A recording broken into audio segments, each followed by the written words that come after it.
Hello, my name is Lauren. I will be teaching lockout tagout today for today's Toolbox talk. You guys as the workforce already know that you are going to be fixing the machinery as you go day by day. It breaks down all the time. Lockout tagout is the best way to protect you from that machinery having a misfire during you fixing it or anything like that. Lockout tagout saves 150 lives annually. And prevents 50,000 injuries. So it's very important that we get the steps right to protect you guys while you're working out there, because machinery obviously needs regular work. And there will be a verbal quiz afterwards, so make sure you pay attention. There are 4 parts of lockout tagout: assess, communicate, neutralize, and double check. So we're going to start with the first one, which is assess, which is look at your machine. What are you looking at? What is it doing? Where is its power sources? You want to find out how you shut it down, and if anything needs to be bled off. Gather up everybody you're going to use in the shutdown. So usually we work in groups of 3. So all 3 of you guys would be together. I would also recommend taking the operator because he works with the machine every day, so he knows the ins and outs of it. Gather everyone around and figure out what parts need to be shut down. Does it just need to be shut down at the power box? Is there something that needs to be propped open so that it won't fall? Something that needs to be bled out, like through a pipe or valve system? You want to get the correct locks for the machinery. Communication is the second one. Everyone needs to be assigned their locks. That is their lock, no one else's. You can't use Bill's and Bill's can't use Joe's. No one else can use anyone else's lock. Then go over the procedure for shutdown. So if you're shutting it down at 2 different spots and you've got 3 people, everyone needs 2 locks and both spots need to be shut down. Remind your partner that no one else can use their lock, that no one else can remove that lock. The key stays with you at all times. Don't stick it in your locker where someone can grab it or anything like that. Your lock should also be tagged with a tag that has your name, the date, the time, and the reason for the lockout. That way people know, all right, well, this said that it was having a problem with the arm kept falling down.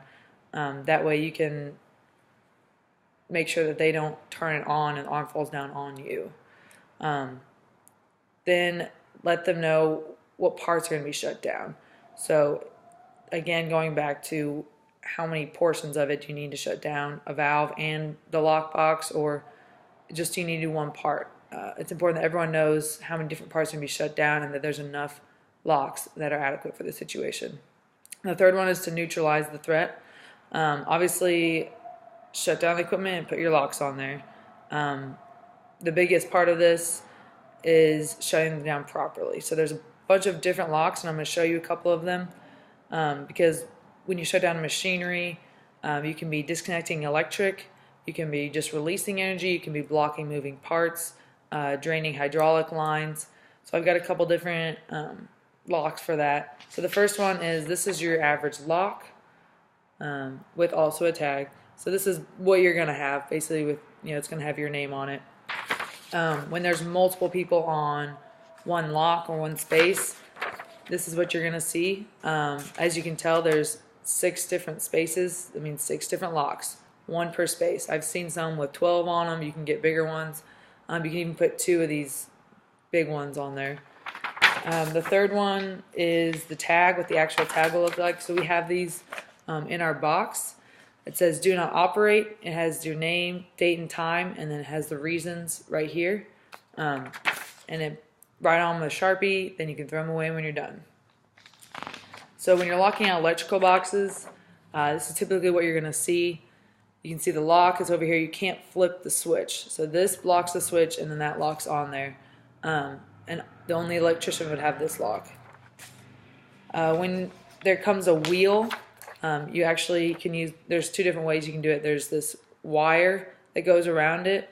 As you can see in this picture, it's wrapped around the wheel, and that way that you can't turn it in any way. This one shows a valve. As you can see, the valve's right here, and you cannot turn it no matter which way due to this blocking it. And here goes this goes all the way over the wheel. If you were to use that, the lock is on the bottom, and this is another different valve blocker. So after that, you have neutralized the threat. You want to double check. Try to restart the machine before you get in there.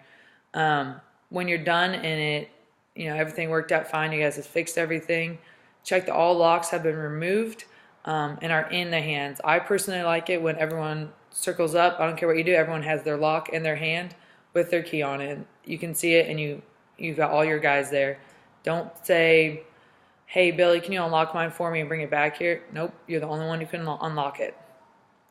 So for this part, I want everyone to take a look at my table of locks and tell me what machines you would use them on.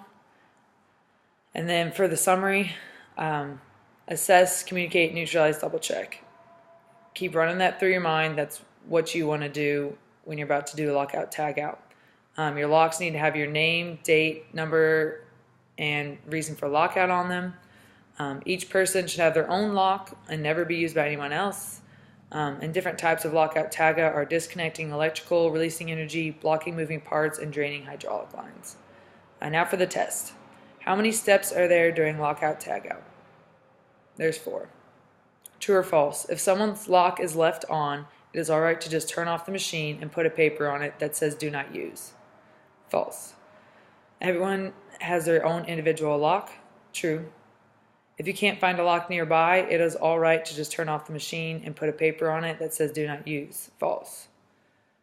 If someone's lock is left on, it is okay to find them and remove it for them if they are busy. False. Locks should have tags with what on them: the name, number, time and date, and reason for lockout. So your assignment is to take a lock and put your name on it, take a tag and put your name on it, and then put them in our lock box for safekeeping if you ever need them. If you have any questions, please find me afterwards. Thank you.